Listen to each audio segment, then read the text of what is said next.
the sands of time, knew there was something that and something that I left behind. When I leave this world, I'll leave no regrets, leave something to remember, so they won't forget I was here. I lived, I loved, I was here. I did, I've done everything that I wanted, and it was more than I thought it would be.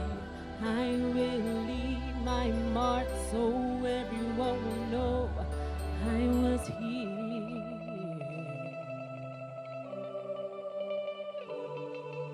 I wanna say I lived each day until I die, and knew that I meant something in somebody's life. The hearts that I've touched will be the proof when I leave that I made a difference, and this world will see I was here. I lived, I loved, I was here. I did, I've done everything that I wanted, and it was more than I thought it would be. I will leave my mark so everyone will know I was here. I lived, I loved, I was here. I did, I've done everything that I wanted, and it was more than I thought it would be. I will leave my mark so everyone will know I was here.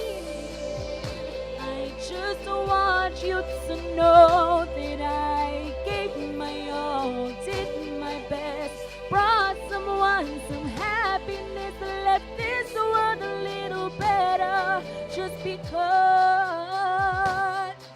I was here. I was here. I lived, I loved, I was here. I did, I've done everything that I wanted, and it was more than I thought it would be. I will leave my mark so everyone will know I was here. I lived, I loved, I was here.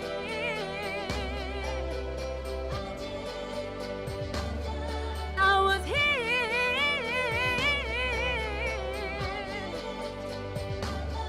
I was here.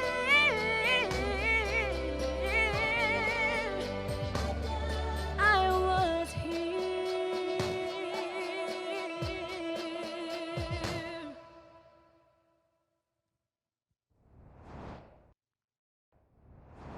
Thank you, Ms. Janaea Clark, for such an inspiring performance.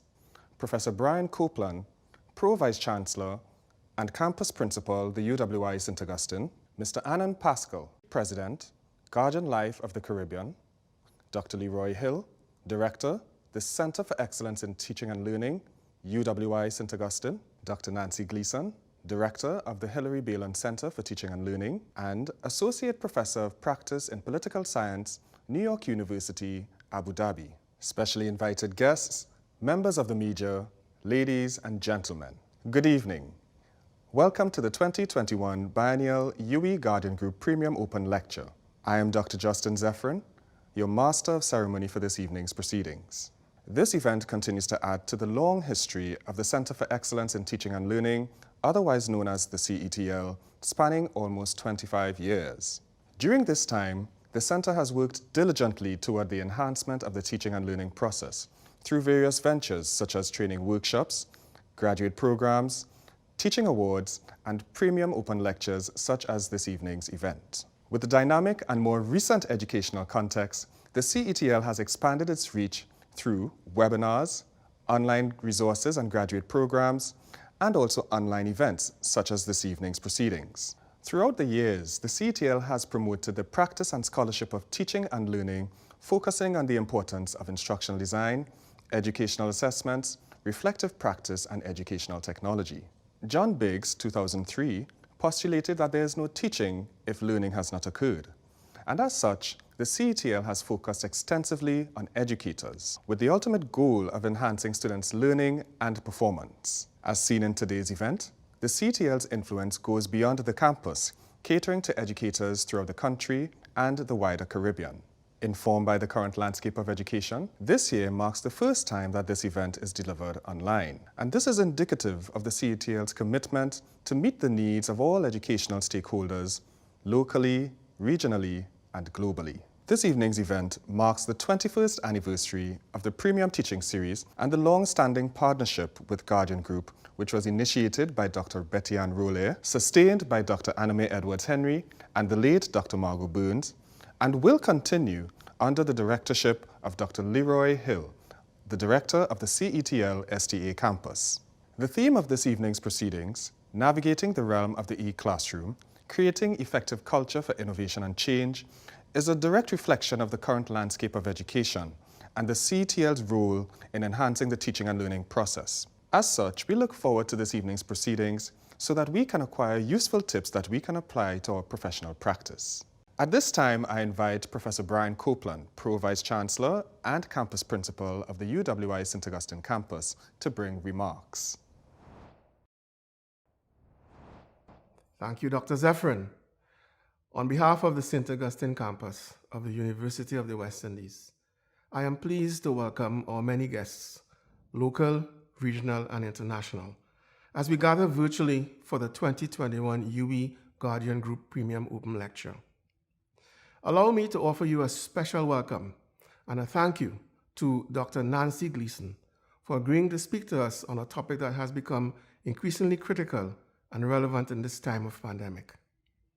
While the University of the West Indies immediately pivoted to online delivery upon closure of all schools, including tertiary level institutions, and this was in March 2020, it has unquestionably been hard and often painful for both faculty and students.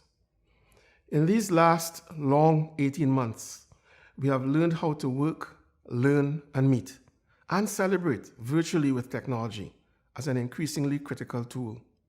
We have not been able to physically meet and freely engage with our students, or they with us. In an interconnected world, we have been managing, not always well, but impeded by a sense of being disconnected from others. The UWI's vision through its Center for Teaching and Learning, or CETL, as they are more familiarly called, is to promote our regional institution as the vanguard for excellence in tertiary level teaching, learning, research, and innovation. These institutional outputs are key to our strategy of revitalizing Caribbean economies and bringing notable value globally. We are therefore committed to providing a dynamic environment in which student learning is pursued as our primary goal. And in support of that goal, excellence in teaching is recognized and rewarded. In this regard, we are fully cognizant of the fact that our hard pivot to online delivery requires a different approach, both in pedagogy and educational technology. CETL has become the driving force in this pivot to online teaching and learning. And I thank the CETL team, along with our IT team, immensely. But I understate the importance of CETL in the UWI vision for excellence in tertiary level education. Like other institutions of higher learning, the UWI must face a post-COVID existence that is highly uncertain. In the face of the economic challenges it faced even pre-COVID, now heightened by the pandemic itself, it must now grow its global reputation into revenue in order to survive and to achieve its mission. Now, to do this, the UWI must, as the Vice Chancellor has stated on many an occasion, it must now more aggressively expand beyond the region into the larger global space.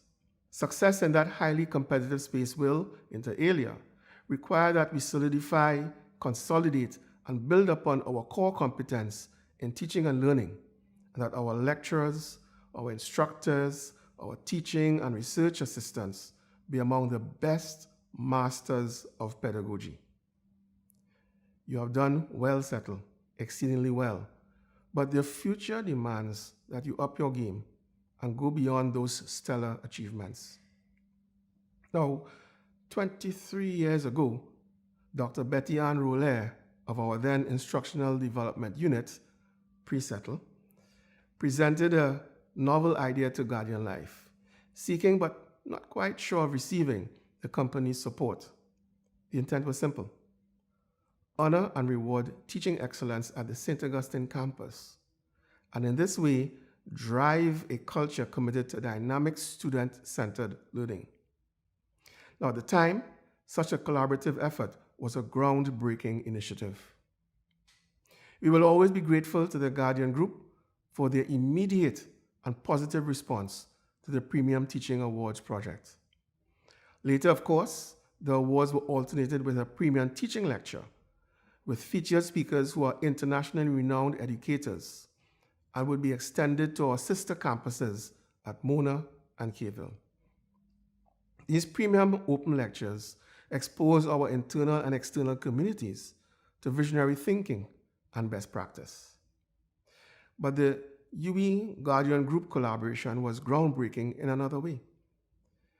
The working committee comprises both corporate and academia and is distinguished by the intensity of their collaboration, exercised throughout the joint planning right up to successful execution. It has been so for all of the 23 years that these awards have been in existence. As I thank them for the dedication and commitment to continuous improvement that each team has consistently demonstrated, I wish also to acknowledge the late Dr. Margot Burns, who has, since 2016 and until her passing, been Director of Settle as well as Program Coordinator for the Certificate of University Teaching and Learning, or CUTL as it's known.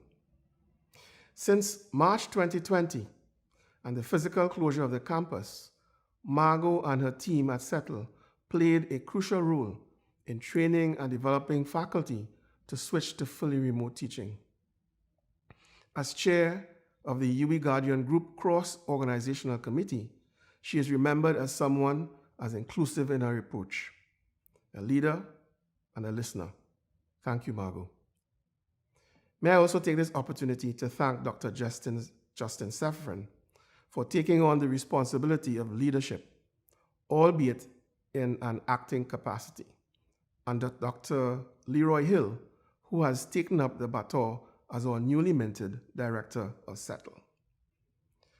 While the challenges in 2020 of the ongoing COVID-19 pandemic did not allow us to stage the Premium Teaching Awards, I am hopeful that the strategies for success in online teaching and learning that you, Dr. Gleason, will share this evening will not only enlighten us in terms of trends, but also suggest ways in which we can restart in 2022 the biennial recognition of excellence in teaching through the Premium Teachers Awards.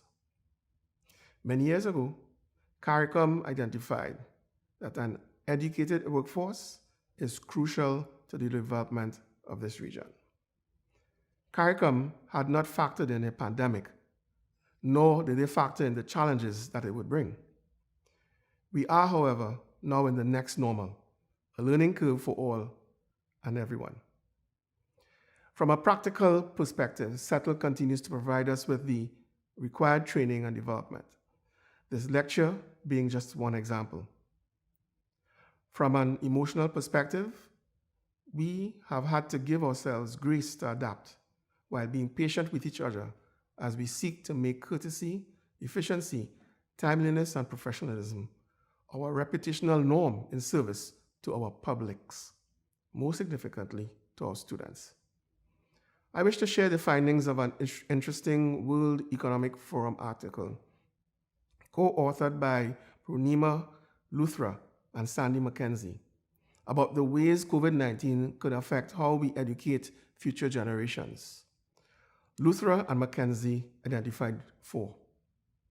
First, educating citizens in an interconnected world where successful people must be able to understand this interrelatedness and navigate across boundaries to leverage their differences and work in a globally collaborative way. Secondly, a redefined role of the educator, who is no longer the all-knowing knowledge holder. Our students can access knowledge, learn a technical skill through a few ticks on their phones, tablets, or computers. This could mean the role of educators will move towards facilitating young people's development as contributing members of society. Thirdly, teaching life skills needed for the future, like navigating a pandemic. Our young people require more than ever resilience and adaptability. Apart from technical expertise, our graduates must demonstrate their creative communication and collaborative skills, as well as empathy and emotional intelligence. According to the authors, they must be able to work across demographic lines of differences to harness the power of the collective through effective teamwork. Lastly, unlocking technology to deliver education is not unique to the UWI. Like us, educational institutions across the world have had to rapidly harness and utilize available technological tools to create content for remote learning for students in all sectors. There are benefits and downsides. Either way, it is an exciting new world. Now, among other things, our feature speaker, Dr. Nancy Gleason, has considered the societal impacts of education, employment disruption, and the need for continuous reskilling. The role of industry in supporting upskilling of adults in the 4th industrial revolution. The 4th industrial revolution, she says, is the automation of knowledge versus the automation of physical labor. Interesting. It is about the automation of cognitive tasks and pattern-based work.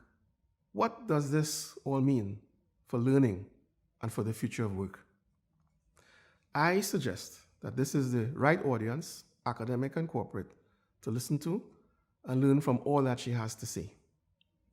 I am very much looking forward to today's lecture. If we are to make a difference in education, in teaching, and in learning for a disruptive society such as the one in which we now live, then we are required to ramp up and prepare ourselves. Thank you. Thank you, Professor Copeland. You have provided substantive insight to teaching and learning at the UWI St. Augustine campus, particularly during the current dispensation. I now invite Mr. Anand Pascal, President of Guardian Life of the Caribbean Limited, to offer remarks on behalf of the Guardian Group. Distinguished guests, good afternoon.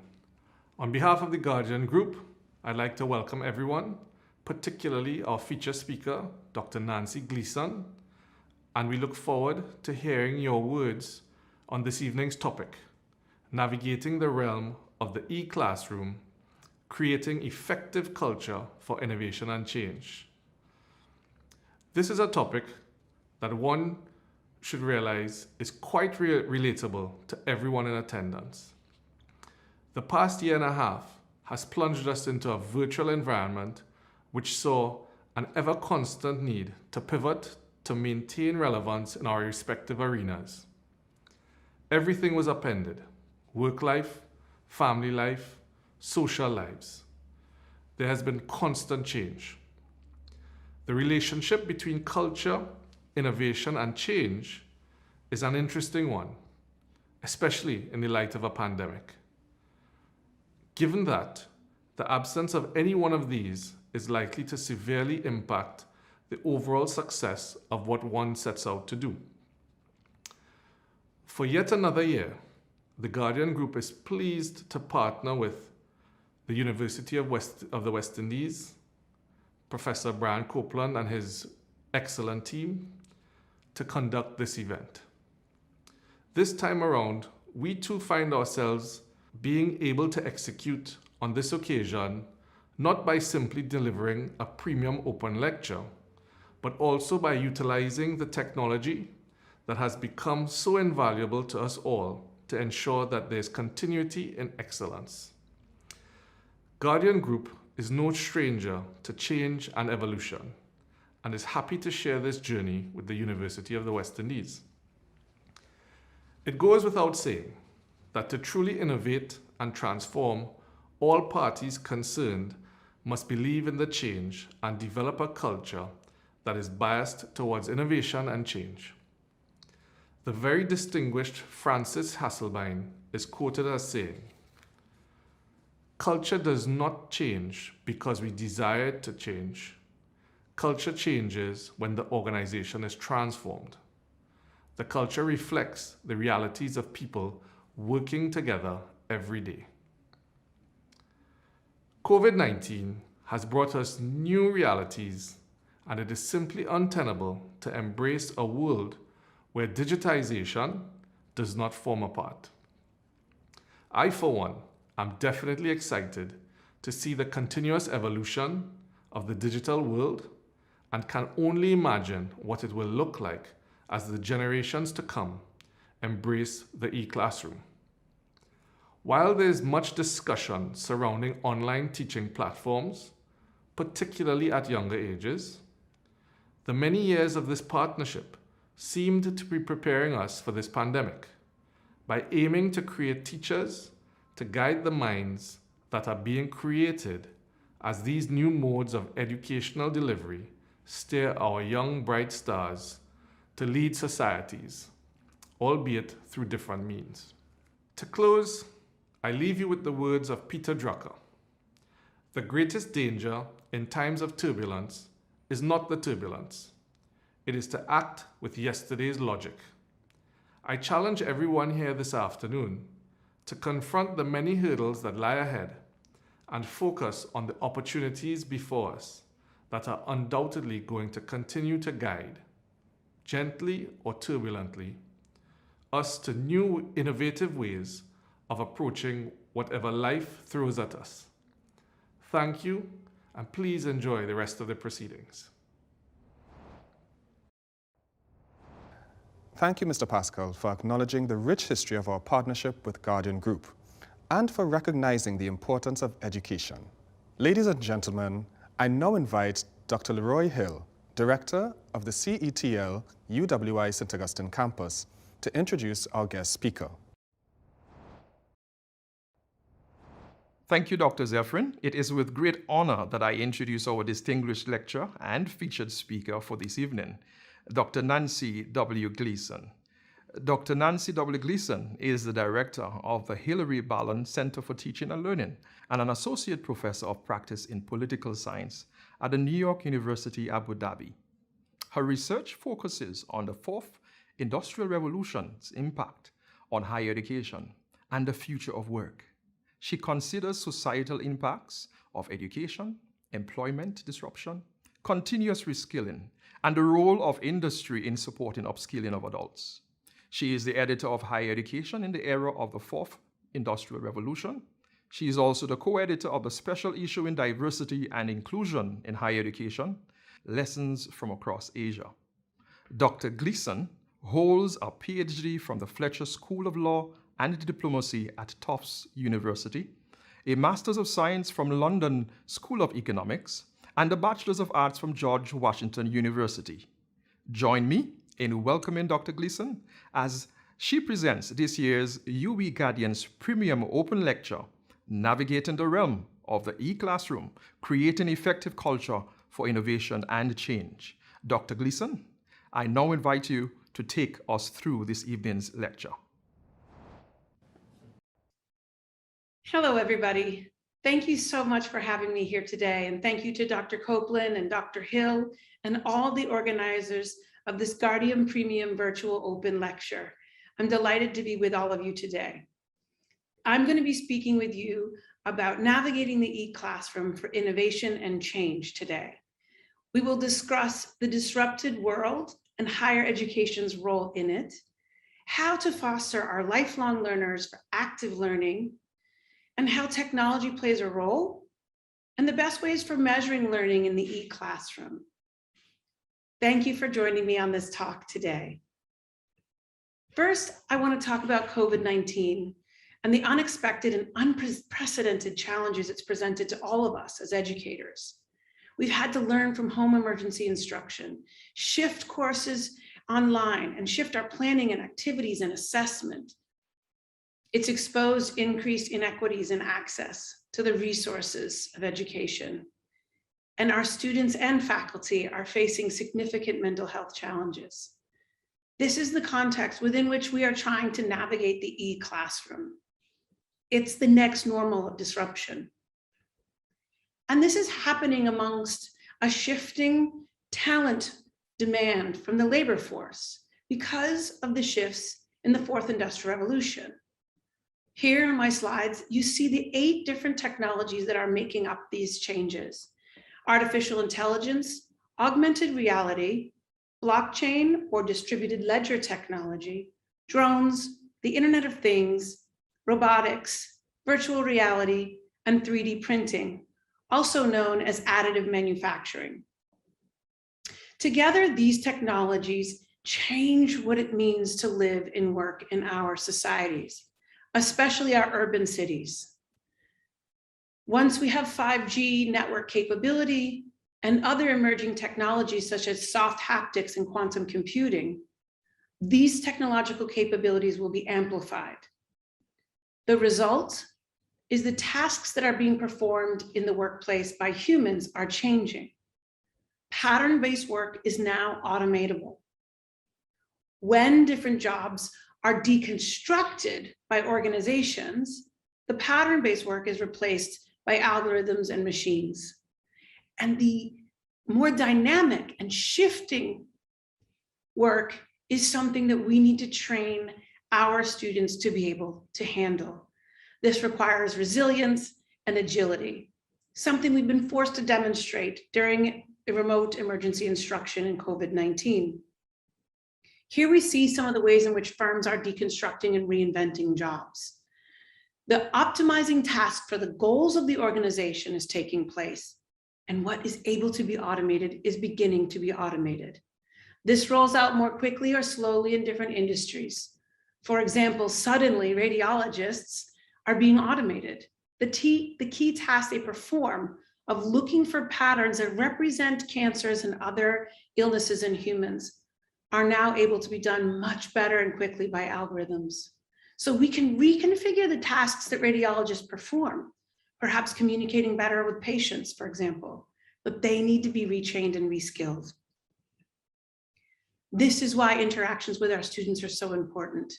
We need to figure out how we help our students learn in a disrupted world, such as the case of the radiologist that needs to redefine themselves in the workplace while keeping their job.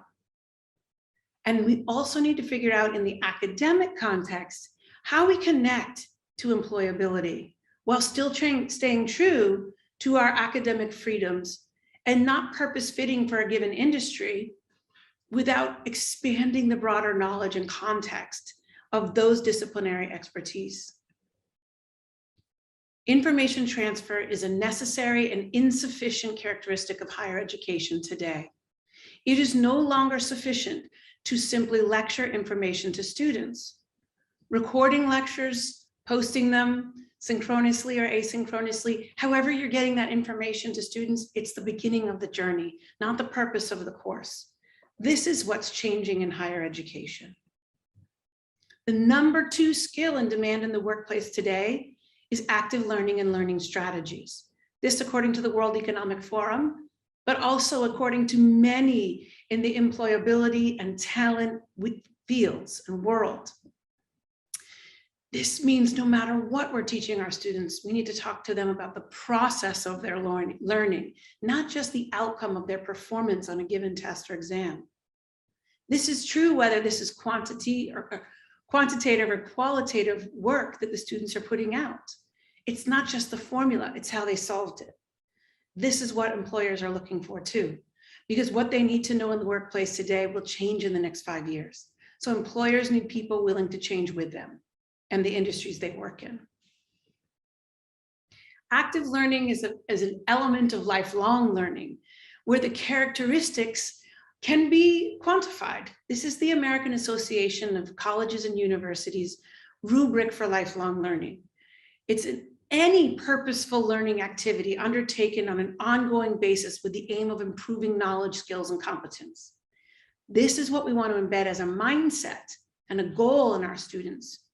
When we are in the e-classroom, we can change how we've been talking to students, enhance the emphasis on these characteristics and traits, and use our course content to deliver awareness, cognitive awareness of those skills.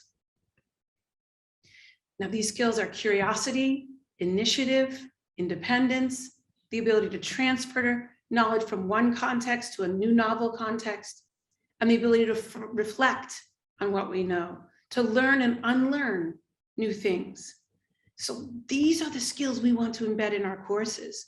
These are the skills we want to embed in our learning objectives, in our assessments, and in what we measure. Active learning is how we get there, by being student-centered rather than content-centered in what we're delivering. Yes, the content matters, it's essential, but as I said, it's insufficient, sorry. So how do we empower our students to pursue active learning in the e-classroom? How do we get them to engage differently than they might have in the pre-pandemic face-to-face environment, which may have been passive absorption of information? And how can technology help us get there? For students to learn new skills, they need practice applying those skills and to receive high quality, consistent feedback on that practice. And there are technology-rich activities that we can use to align to our learning objectives, but technology should not just simply be laid out there. For example, simply turning on the discussion forum in the learning management system isn't sufficient. We need good prompts. We need to embed it in the learning objectives. We need to tell the students exactly how to perform in that discussion forum. And so as educators, our opportunity, not just our obligation, but our opportunity is to work with librarians and educational technologists and the literature from our disciplines to explore ways that technology can capture student thinking, not just measure student academic integrity. This is where the benefits of the e-classroom and what we've learned during COVID-19's remote instruction can really help us improve as educators. So technology can help by providing students with visual ways to organize their knowledge and can help them remember and use that knowledge and measure their ability to use that knowledge. But this is also about us as educators organizing the knowledge, skills, and competencies we want them to have in the classroom and beyond the classroom. How do your students demonstrate their learning? Is it through a survey, a Qualtrics test, multiple choice questions, essays, equations? What are you measuring when you mark those assessments? Is there a 5% off for being late? And does that demonstrate knowledge? Why do we need them to be 5 minutes? To be in time for the deadline? What are we reinforcing at that point in a society where we're asking everybody to be more flexible because of the negative impacts of the pandemic? Similarly, what does attendance mean? Camera on, camera off, on time, engaging, posting in the chat? How do we define this for them? And how do we help let technology give them ways to feel comfortable in participation? My answer is to align to the learning objectives of the course. Here is a nice schematic on the active verbs we can use in learning objectives on syllabi. And the color scheme should align to the pitch of the course and whether or not students are being introduced to a concept, practicing deploying that concept, or demonstrating skill in that concept. So introduction, practice, demonstrating. So for example, in a lower level course, it doesn't mean that students don't begin with higher order thinking around evaluating and creating new knowledge, but the weight that that receives in your assessment would be lower. And new knowledge can be low stakes or no stakes. Just practice using the information. right? And in this way, you could send out an electronic quiz, but not grade it. Just show people where they're at. This decreases the inclination towards academic integrity breaches or cheating. So we think about these verbs and we think about the technologies available to us, whether that be the learning management system, or Google Docs, or breakout rooms in the Zoom classroom or the Moodle classroom. And then how can we use those different techniques to allow students to practice their thinking capabilities, to apply the skills and competencies we want them to have without feeling threatened by the grade outcome. Grades are good to incentivize motivation, but there's other ways to do that. And sometimes technology is a nice way to help students see that they're learning without being subjected to those assessments. Similarly, using these verbs and thinking about lifelong learning, that curiosity, that independence, that initiative, as part of metacognition is really valuable. So here in this schematic, you see the cognitive process dimension that many people are familiar with. Remember, understand, apply, analyze, evaluate, create. But we also then on the other side have the knowledge dimension, facts, concepts, procedures, and metacognition, thinking about your own thinking. So we remember facts, we understand concepts, but as we build those cognitive abilities, these are literally building blocks, which is why I like this schematic. You need to buttress the higher order thinking and the higher metacognition with these lower order thinking skills. And that includes content, but that's why the content is insufficient. In the e-classroom, we can get students to think about their own use of techniques, to deconstruct their own biases and reflect on their own progress. We can do it in the face-to-face classroom as well, and we will again someday, or the mask-to-mask classroom as some countries are experiencing now. But talking to students about these skills and competencies, embedding our disciplines in them, and connecting them to what our students care about is the best way forward, based on the literature and student feedback. This is what they want. They want it to be real, authentic, about them and their relationship to the world. And this is repeated in many places about Generation Z contexts.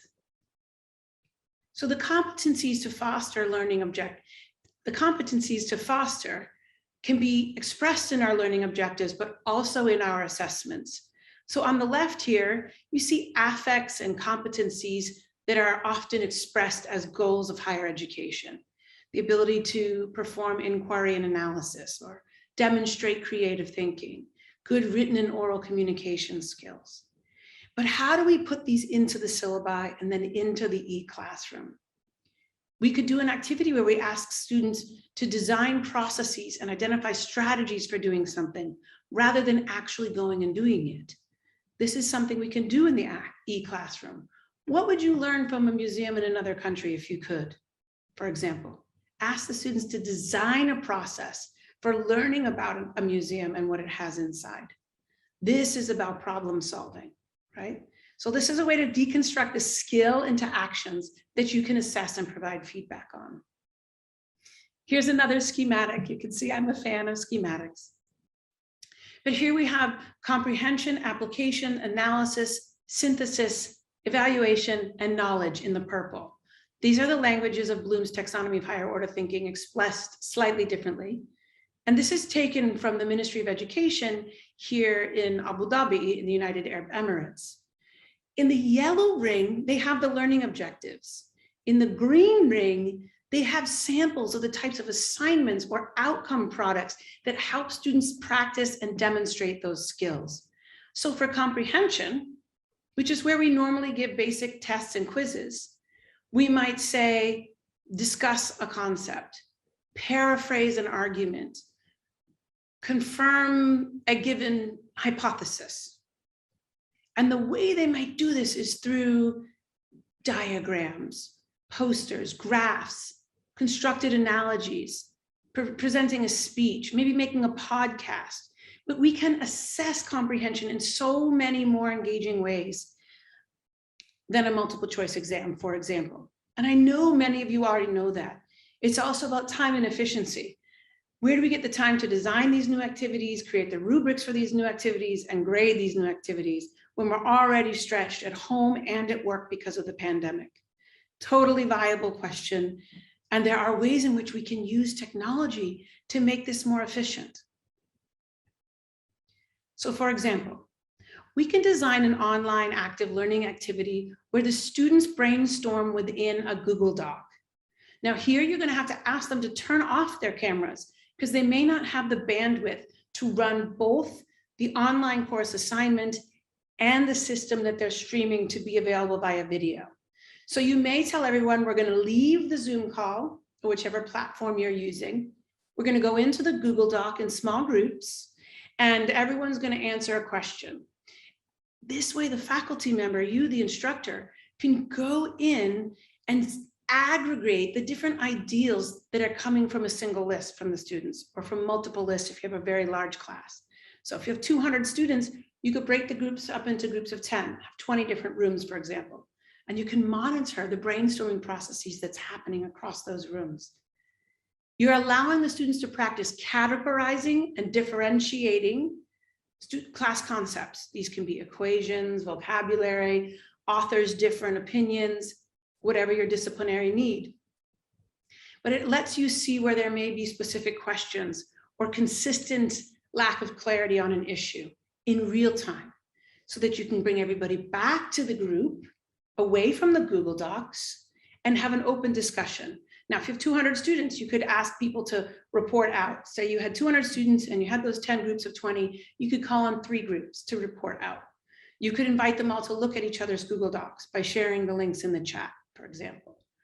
And then you as the instructor or your teaching assistants can look for patterns during the class or after the class to pull out from those brainstorming exercises. Similarly, mini mind map exercises are great ways to help the students visualize and construct their understanding of information. And this one is very hard to cheat on if you come up with interesting prompts or course-specific ways to connect the knowledge.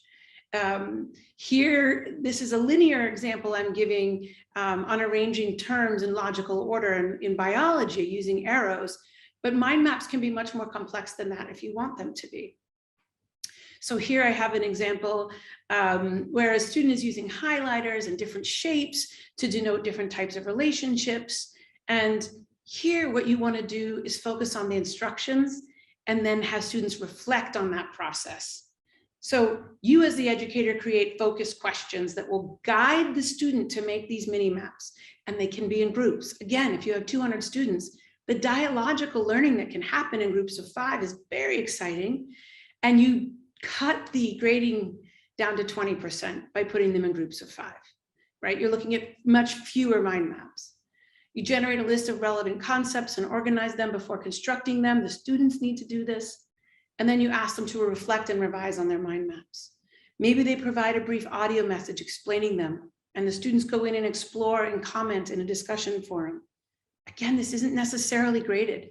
It can be, but it's a learning activity to help embed the concepts for them. And again, alternative resources can help motivate students to dig into this material. So if you're going to do a brainstorming exercise or a mini mind map or something like that, what new material can they dissect in order to dig into this outside the textbook? So are there virtual field trips they could make to connect resources in a library or a virtual laboratory to a concept or a philosophy that's being explored in your course? How can you bring your own research into the classroom and show them how you make these connections? Could you bring in a guest lecturer from within Trinidad and Tobago or outside, whatever the purpose of the course, to connect them to the global world and motivate them to feel connected to that global world as a global citizen? So sometimes students like to be passive absorbers of information, and showing a good movie is a great way to do that. Just accompany with it with some kind of task, some kind of reflective practice. Where do they see the vocabulary in action in the movie? Where do they see use of the mathematical competencies inside the documentary? Where do they see examples of the various concepts you're discussing in your course in the movie? Teach them to pull that out of the real world into the classroom. And if you're going to do all these things, of course, you have to rethink your methods of assessment. Here, I want you to ask yourself, which kinds of assessment best demonstrate the skills and knowledge of your learning objectives on your syllabus?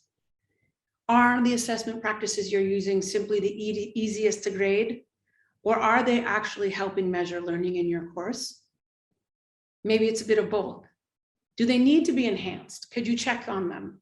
And is there a way technology could make this better for them and more efficient for you? These are the questions to ask 18 months into this pandemic. What can we be doing differently? And what have we already learned that's easy to apply?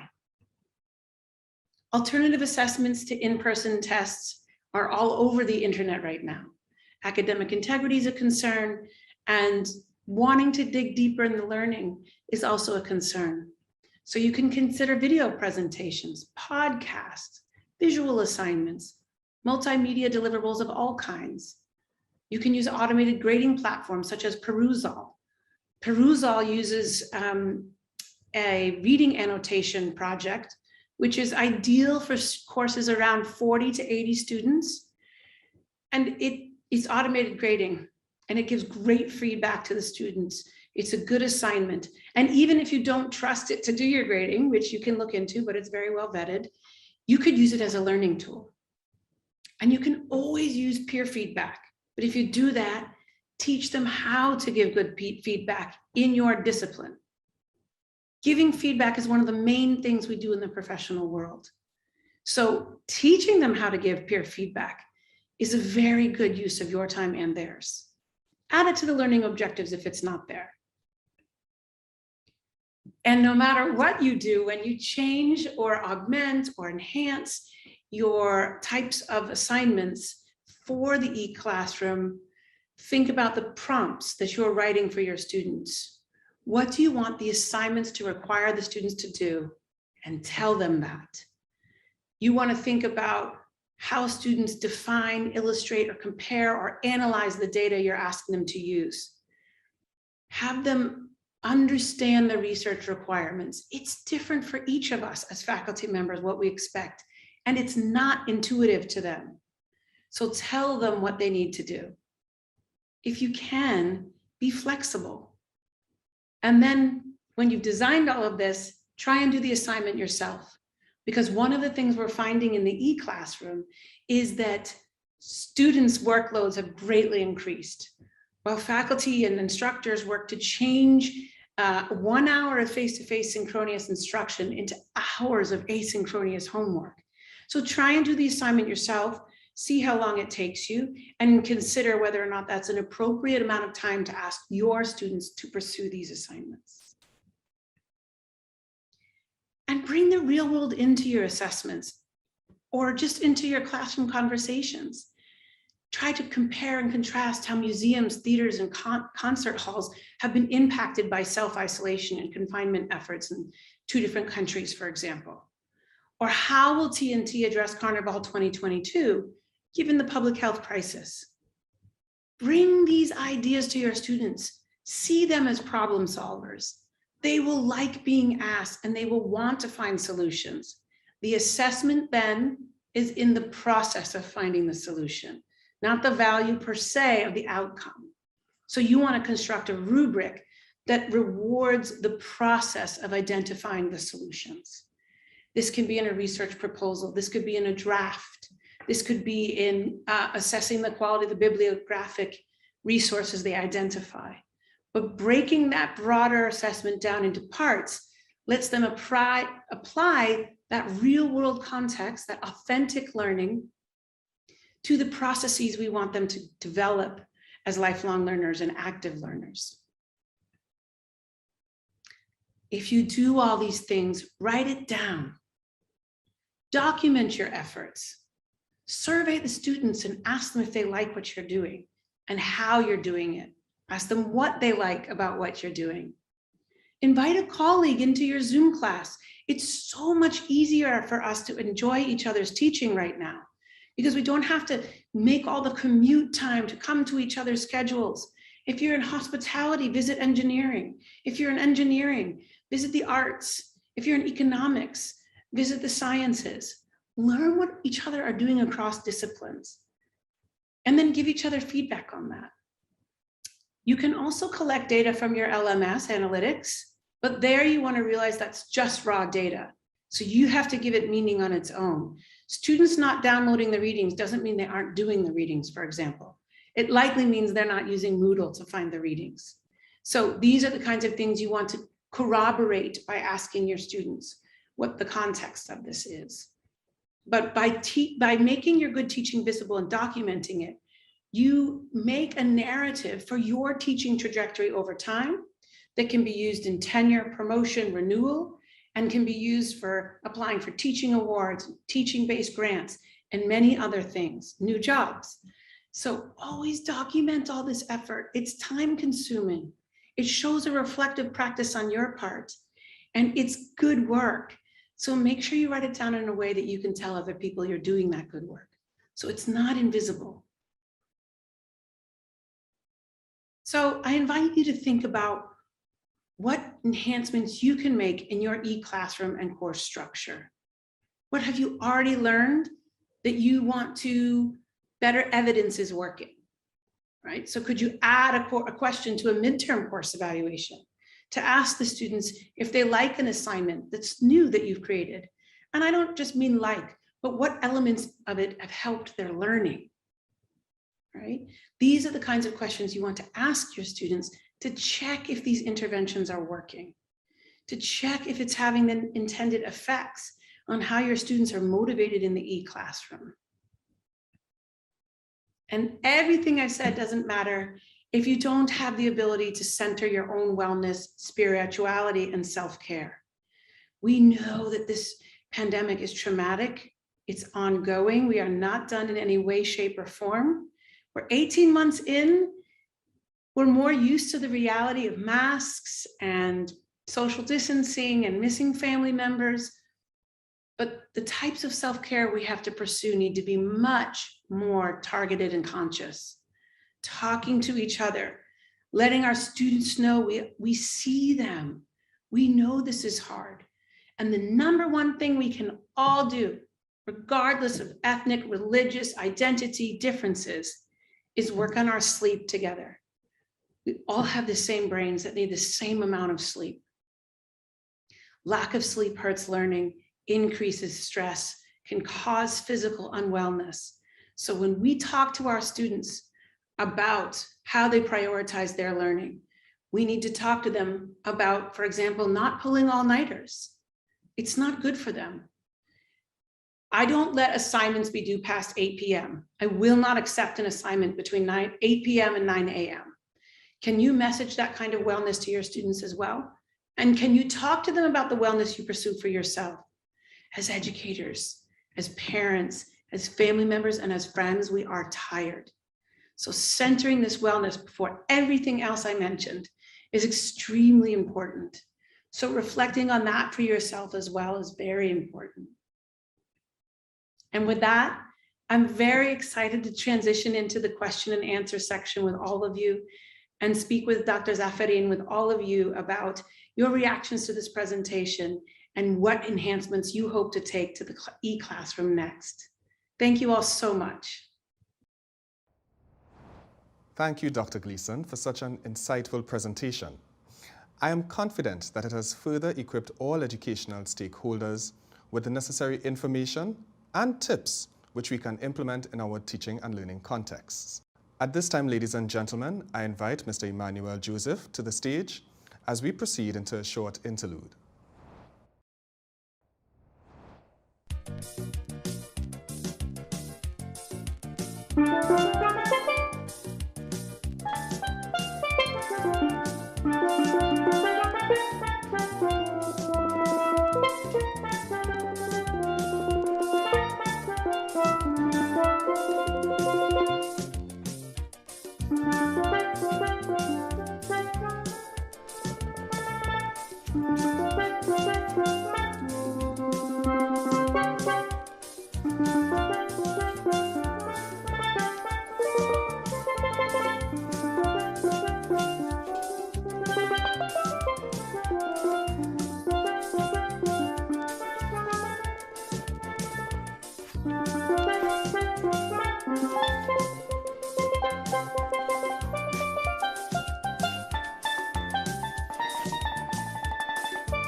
Thank you, Mr. Emmanuel Joseph, for that invigorating performance.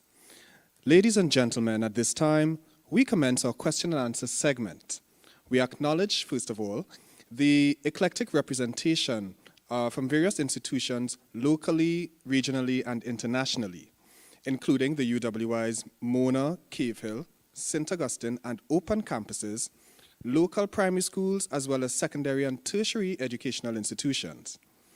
And of course, we also have with us the Intellectual Property Office, as well as in our live stream, we have with us persons from the USA, from Jamaica, and so on. So we acknowledge you, and we thank you for joining us for this evening's proceedings. As we segue into our question and answer segment, we ask that you kindly submit your questions and comments via the YouTube chat on your screen. These will be addressed by our guest lecturer. So, Dr. Gleason, are you there? I am indeed. Hello. Thank you so much for that insightful presentation. You know, some of the salient points that I noted, some of them, I want to call them fast facts, 5 fast facts maybe, or tips, you know, with one of them being faculty or teachers being flexible with deadlines, yeah? And I think that is all part of being, taking a student-centered approach to teaching, yeah? Another point you raised is to test or preview the alternative or authentic assessment before administering it to students, yeah? Another one is bring the real world in. In other words, make it relevant, make it contemporary. So I hope these are some notes that our attendees are making as well. Document your efforts, and this is all part and parcel of the reflective practice. And might I just add that this is also part of what will be a requirement for persons interested in applying for our virtual teaching awards next year. So I think part of that reflective practice, documenting your efforts, is integral. And of course, number 5, taking baby steps. Yeah, taking baby steps, trying new things bit by bit, taking an incremental approach. You know, there's this saying that Rome wasn't built in a day. And I think the transition to remote teaching and learning is likewise, yeah? So you do bit by bit, and of course reflect on the little bits that you've done as you go along. Dr. Gleason, I have one question. Just to understand, you know, perhaps teaching and learning in your particular context, what has been the biggest challenge in returning to masked learning in your teaching context? I know even though we share similarities between, let's say, in Trinidad and Tobago and other parts of the Caribbean, and even in over by you, what are some of the challenges or hurdles, I would say, in returning to masked learning, for example? Sure, this is an important question and something to consider as this potentially happens for UWI in the future. Mm-hmm. It's difficult to be inclusive of all of the diversity our students bring while you're wearing a mask. Some students can't hear you. Some students don't understand the accent, particularly my thick American accent. Some students can't read the social cues. Some faculty can't read the social cues of only exclusively eye contact. So the masks produce some challenges in that regard. Solutions can be wearing a microphone on your lapel, if you can get access to one. I use very wordy slides and I hand them out ahead of time so that the students have something to follow, even though it may be difficult to hear me. Yes. And then there are other challenges with the fact that maybe not your whole class can return, or maybe one of them may contract COVID-19 or be a close contact and not be able to attend. So as faculty, we have to be ready to pivot to hybrid, where we may have to produce materials for remote students that are joining synchronously in the classroom. And here the Google Doc is a really, really important tool because they can all log in and access it. It doesn't require too much bandwidth. So they can engage with the class and turn off their camera, but you can see them participating. Yes. So this is a good question. I don't think we have all the answers. Most universities know that the hybrid situation doesn't work very well, but it solves some of the face-to-face assessment challenges that faculty are very worried about during remote instruction and the academic integrity question. Right. Great, great. Thank you so much for that. We have a question that was posted in the chat. And I like that, to segue nicely, as you mentioned, the hybrid approach and so on. One attendee stated that for now it's only remote, but I think virtual will be part of a hybrid or dynamic approach in the future. What elements of virtual learning will we keep? In other words, what elements of this current dispensation of remote teaching and learning will carry on or carry through should we go back to a blended approach or a hybrid approach, for example? I think a lot of educators around the world have learned that lecturing alone is not necessary. You can record that lecture, you don't have to do that live. Yes. So I think when we do come back face to face, what we actually do in the classroom activities will change. I hope it changes. I hope that we don't use our synchronous face-to-face time to deliver information, but rather we use that time to design activities to talk about, perform, practice those skills and competencies that apply the knowledge. So what we used to call a flipped classroom, I think actually has been catapulted into just good teaching. And I hope that when we are on the other side of the pandemic, whenever that may be, that faculty embrace this opportunity to not use their live time to deliver new content. Indeed, indeed. One of the things, and thank you for that response as well. I'm hopeful that our attendees are taking notes that they can implement in their teaching context. One of the things that you mentioned is alternative assessments and/or authentic assessments. Is there a difference between the two? And I think you alluded to it, you explained to an extent. So can you elaborate or maybe recap what are the differences between alternative assessments and authentic assessments? Sure. So authentic assessments are a type of alternative assessment, but there are many different types. Now, alternative assessments help measure what students can do with knowledge rather than what they know. And alternative assessments provide a means of assessing the skills we value that cannot be directly assessed with traditional tests.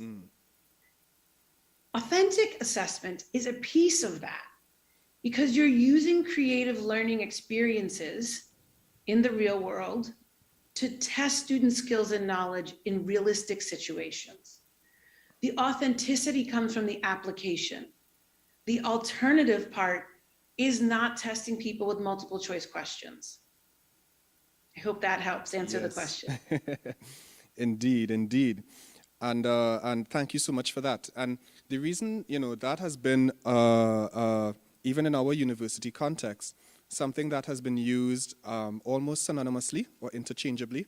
So we really needed, and thank you for that clarification as well, because there are several differences and important differences between the two.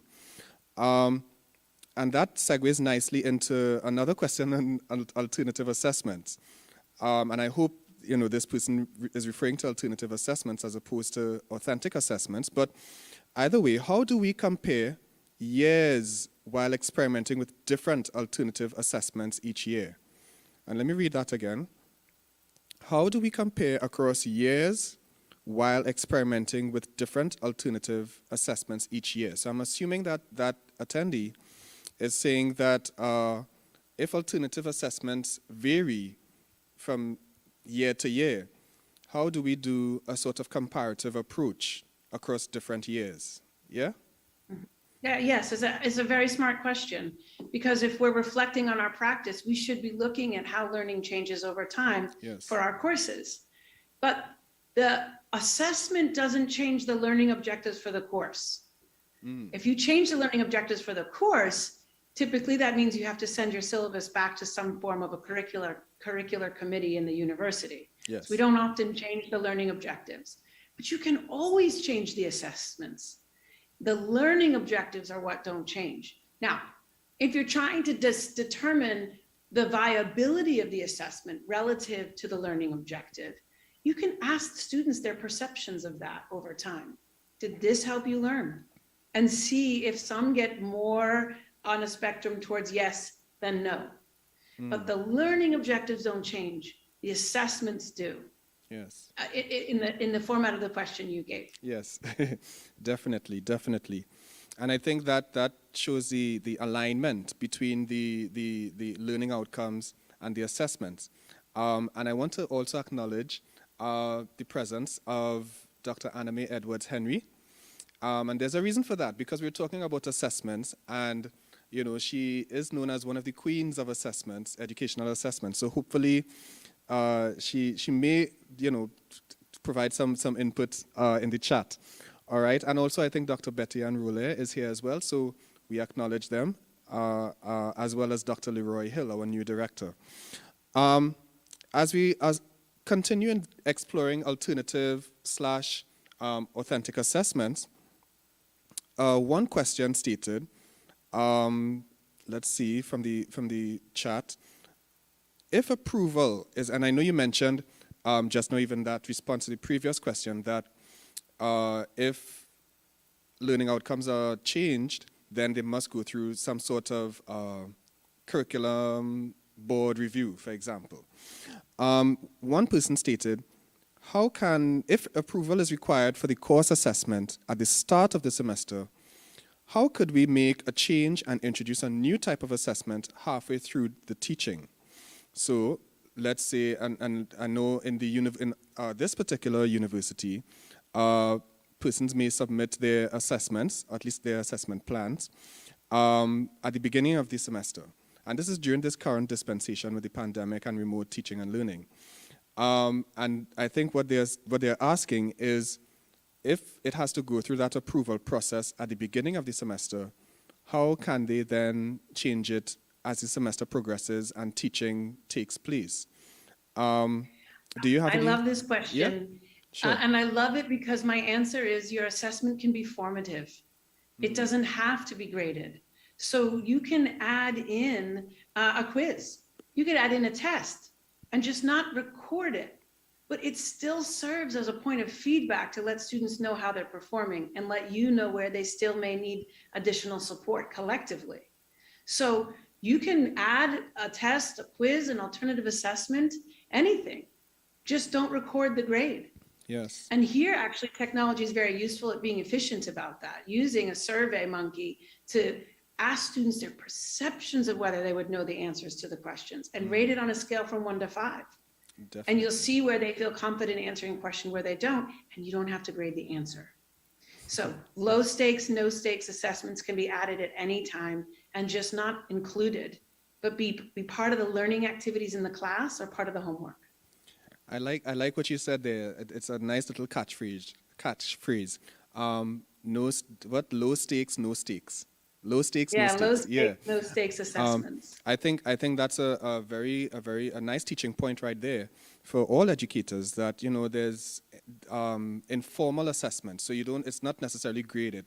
I think, and maybe perhaps, and you know, you could chime in as well. Perhaps taking a game-based approach, you know, some sort of educational activity might help. Yeah. Absolutely, and it's very hard to design those. So the assignment can tell the students to design the game. Yes. What questions do they want to ask each other, right? And you can put this into, there's a software called Kahoot, K-H-A, Kahoot. Yeah. Yes, and they can create the games and gamification themselves, and they like to compete and they like to win and get the most right answers. But I have my students make those quizzes for each other. Oh, nice. Because I don't have time to think up those questions because I don't know where their questions are at. So when I see what questions they make, I understand where they still need more conversation. I like that. Definitely. I think and it places the learning experience more in the hands of the students. Yeah? So clearly assessment seems to be a big point here. Another person stated, how can we balance providing guidance on assessments without being overly prescriptive? Students enter the working world where they receive little guidance on tasks and need to figure out how to proceed. So that sort of critical thinking, being able to think on on the feet and so on. And I think this attendee is saying that if we become too prescriptive and really give them everything that they need, then are we doing more of a disservice? Yeah? Sure. Well, one, I hope in the workplace that employers are equally explicit about their expectations, but that's not always the case. I think in this environment, we have to be realistic about the complexity we expect students to manage. So, this semester I had a student ask, could you please summarize the readings? No, absolutely I cannot. That's literally your job as a student in the course. And so if you're not understanding the readings, I can give you guidance on reading comprehension and reading for meeting and these sorts of things and help you with the process of doing that yourself. But I cannot do the reading summaries for you because that's where the learning is happening. Yes. Right. So I think making the distinction between them, and this has to do with active learning strategies, having them articulate, how are you going to go about doing that when you don't know how to do it? That's what you can give feedback on. And that's what you can be explicit about. But I agree, we shouldn't be doing the work for them. Yes, definitely. And I guess it's, again, the principle of being the guide on the side and not the sage on the stage, yeah? So thank you for that. Perhaps we can just take two more questions on assessments, and then we can proceed to some of the other questions. Someone, I think, needs more, is asking for more details on flexible deadlines. If a student, for example, takes 5 courses at a time, how would the flexible deadlines concept work? Could you shed some additional details on that or light on that, please? Sure. And I can say it doesn't work to just say submit these things whenever you want, because you as the educator don't have time to give feedback before the next assignment's due. And feedback is only valuable if it's close to the time of submission. Further away from the time of submission, the less valuable it is to the learner. So it doesn't work to be flexible too much. Yes. But for example, if a student it comes to you and says, I'm experiencing migraines this week, have the compassion to believe the students. If they are lying about it, they have a reason. So the answer is yes, of course, you have an extra 48 hours. Right? So this is about, whereas before we would be punitive because we were trying to teach them how to behave in the real world, the real world is also becoming more compassionate, and particularly as a result of COVID-19, because we've shown up at work as our whole selves for the first time in a long time for most cultures. So the flexibility is not handed in whenever you want. It's about the compassion to realize our students are going through a lot. And telling them, listen, as the educator or my graduate students, if you have teaching assistants, they need time to do this work as well. Yes. And we need you to progress with the whole course or you won't finish on time. Yes. So there's a balance there, but telling your students to say, don't pull an all-nighter to submit this at 11:59, right? It's about having deadlines that model the health and wellness we want them to have. I don't want them to stay up till midnight working on a paper. So that flexibility is also in how we aren't punitive, right? Taking 5 points off of a paper because it's 20 minutes late doesn't reflect the learning. It's not in the learning objective to be on time with the assignments. So what is it teaching them? How does that align to your learning objectives? And if you can be flexible on that and still rigorous on the outcomes, that's the purpose. Yeah. So it's about getting that balance, correct? Yes. Yes.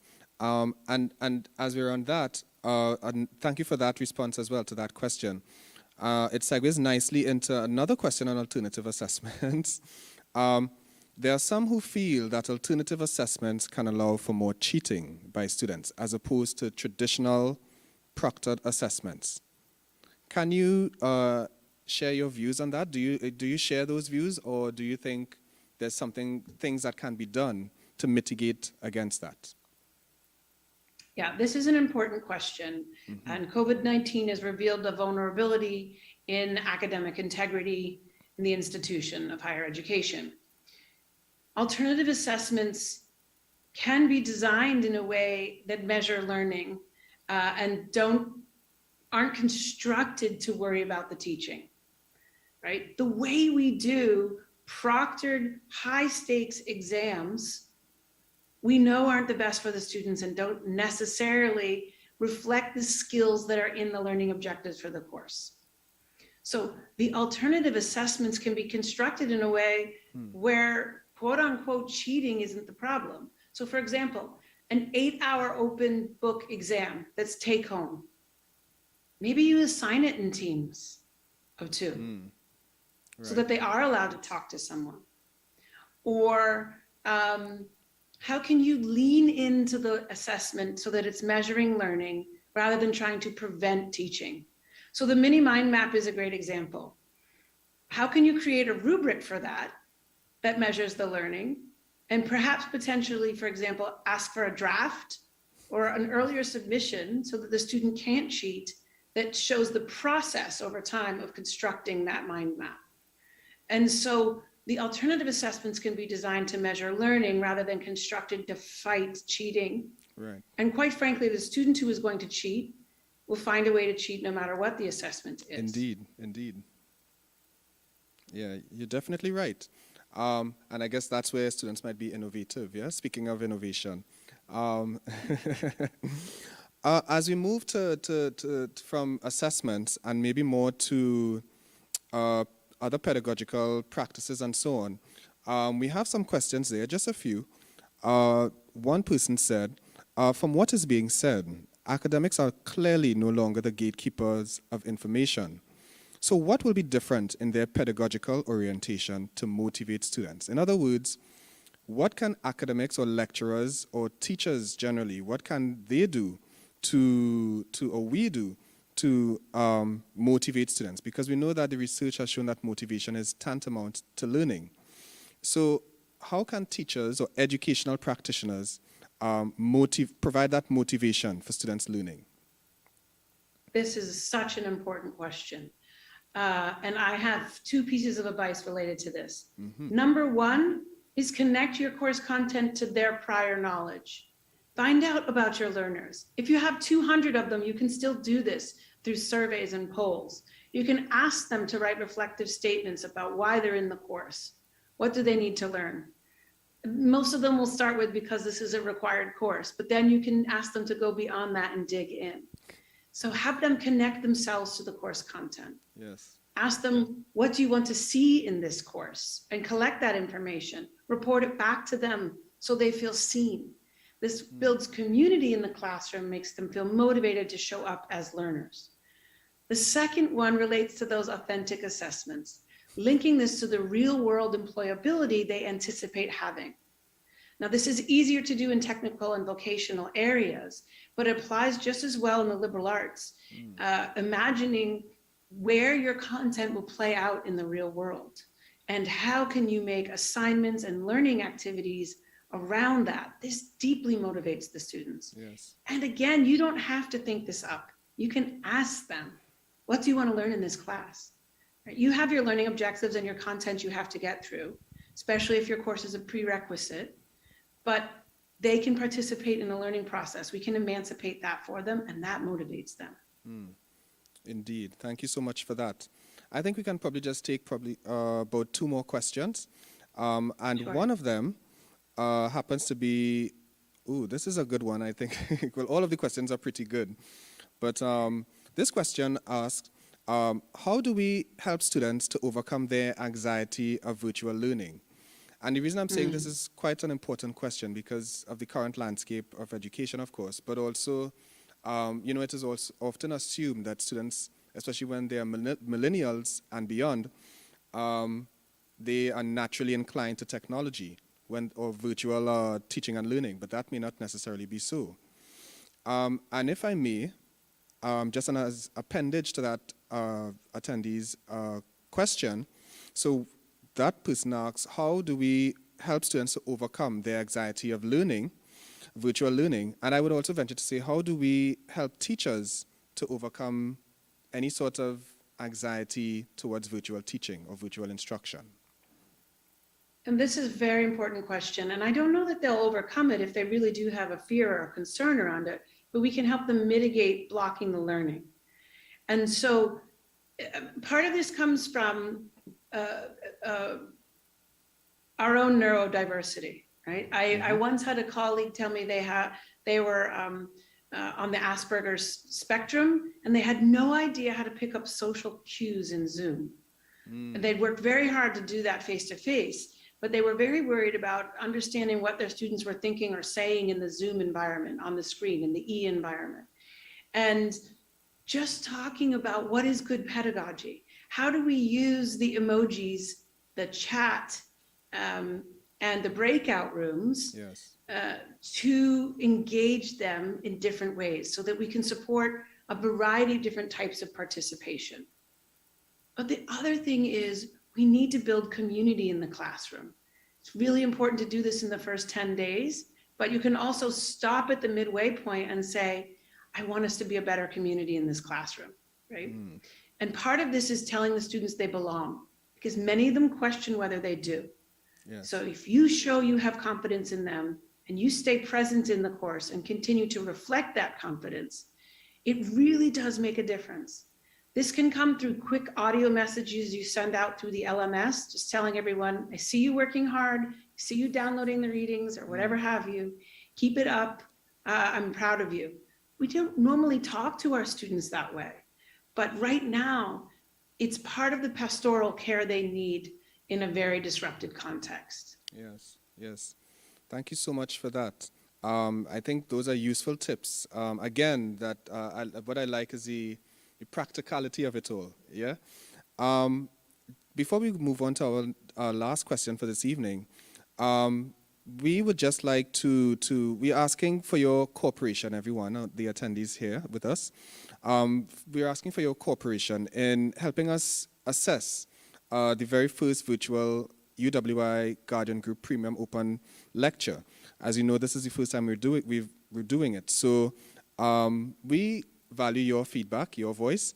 So the link has been shared in the chat, and we welcome your feedback and ask that you please complete the brief survey before leaving the stream. What we can do to improve, even some suggestions for the next iteration of this event.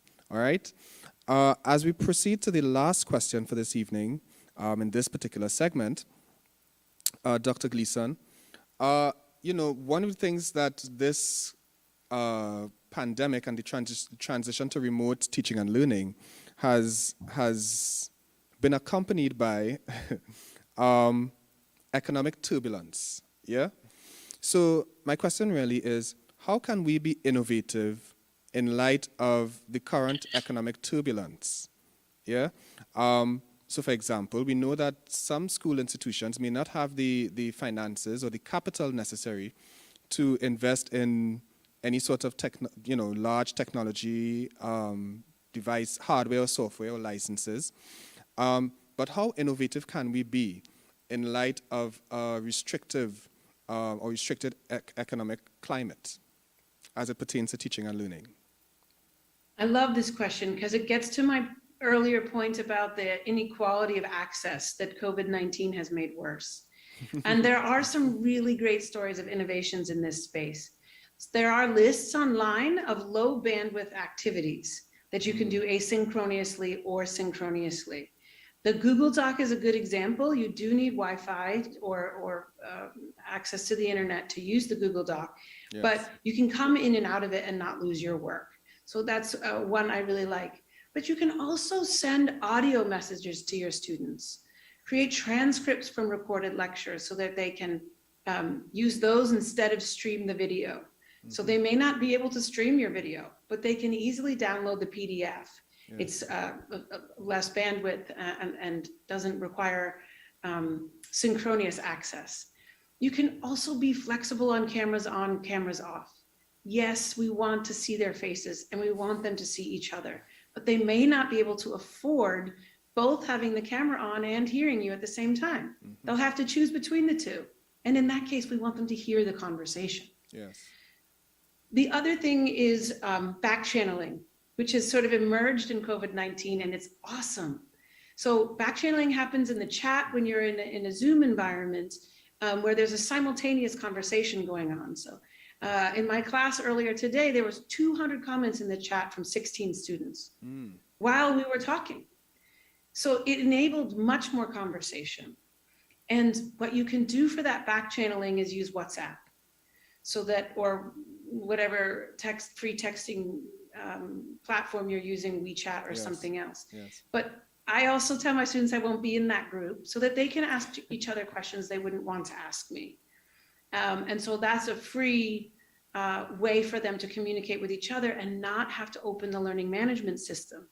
If everything is on the LMS, then you're waiting for the access to electricity, a device, bandwidth, and data. That's 4 hurdles to getting to the course material. So this is why using alternative media as some of your learning tools, TED Talks and these sorts of things, decreases the barrier to access on the LMS. So if you can email that information alternatively, or you don't need to create a second website, but what are the other ways in which people can send each other information? These are things to keep in mind. And then survey your students. Ask them what their biggest challenge is. If it is bandwidth, then you know you need to send out transcripts of your lectures so that they can read them instead of listen to the lecture. Yes. Because they can't afford to stream it. There are many other solutions to troubleshoot this really important question. Yes. So I would encourage participants to keep digging for answers on this one. Thank you so much for that. And I think, you know, one of the recurring suggestions that you're saying is that for many of the questions, I think one of the common thread, if I may say so, is really reaching out to students and asking students instead of just assuming or guessing or shooting in the dark, but really asking students, what do they think? How do they feel? What are their expectations? And I think that allows for a more direct strategic approach when it comes to instruction. Yeah.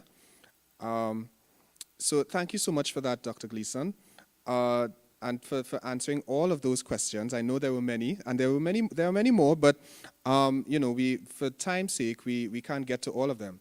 One of the questions that came up very recently, I think your recent response included, you know, answered that question as well as it pertained to access issues and that sort of thing.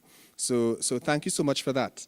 And I do hope that your responses and your tips and your presentation, along with all that you have said, are beneficial to all educational stakeholders in really making teaching and learning more than just a process, but an experience, a deep level experience for the recipients of teaching, and those being our students. Ladies and gentlemen, this brings us to the end of our question and answer segment. Again, thank you, Dr. Gleason, for your insight, for the information, for the tips, and all that you provided us with today. And for you, our attendees, we greatly appreciate your input and hearing your voice on such relevant issues. And I hope that you got some insight on the way forward. Yeah. At this time, ladies and gentlemen, I now invite Mr. Mark Garcia, Research Technician at the CETL, UWI St. Augustine, to offer the vote of thanks. Ladies and gentlemen, as we approach the close of this Premium Open Lecture 2021, Navigating the Realm of the E-Classroom, Creating Effective Culture for Innovation and Change, I have been given the privilege of extending sincere gratitude on behalf of the UWI St. Augustine Campus, Guardian Group, the Center for Excellence in Teaching and Learning, and by extension the UWI Guardian Group Premium Open Lecture Committee to the persons that have contributed to the success of this grand event. I will begin by saying a heartfelt thanks to our incredible speakers, Professor Brian Copeland, Campus Principal and Pro-Vice Chancellor, UWI St. Augustine, Mr. Anand Pascal, President, Guardian Life of the Caribbean, Dr. Leroy Hill, Director, Center for Excellence in Teaching and Learning, UWI St. Augustine. A special thank you to our distinguished lecturer and featured speaker, Dr. Nancy Gleason, Director, Hilary Ballon Centre for Teaching and Learning and Associate Professor of Practice in Political Science at New York University, Abu Dhabi. Dr. Justin Zephyrin, our Master of Ceremonies this evening, and our talented artists, Miss Janea Clark for her moving invocation, and Mr. Emmanuel Joseph for that captivating musical performance on the steel pan. As you can imagine, an event such as this requires careful and dedicated planning, and in this regard, I express appreciation to the Office of the Campus Principal, the Office of the Deputy Campus Principal, the Marketing and Communications Office, staff of Guardian Group, and staff of the Center for Excellence in Teaching and Learning. I must also acknowledge and thank the Premium Open Lecture Committee, Dr. Justin Zephyrin, Chair of the committee, Dr. Leroy Hill and Mrs. Nisha Byron Holder of the Center for Excellence in Teaching and Learning, Ms. Kyra Kujo, Ms. Lisa Mahabia, and Ms. Keelia Ransom of Guardian Group, Dr. Simone Primus and Ms. Joy Smith of the Alma Jordan Library, Ms. Chanel Glasgow and Ms. Josanne Green of the UWI Marketing and Communications Office, Mrs. Deborah Souza Okpofabri of the Office of the Campus Principal, and Mr. Jarrell Alder of the Division of Student Services and Development. Finally, I would like to thank you, our valued audience and members of the media, for being present at this Premium Open Lecture. It has been a pleasure hosting and engaging with you this evening. On behalf of the UWI St. Augustine Campus and Guardian Group, we thank you all once again and do look forward to seeing you at the UWI Guardian Premium Awards next year. Good evening.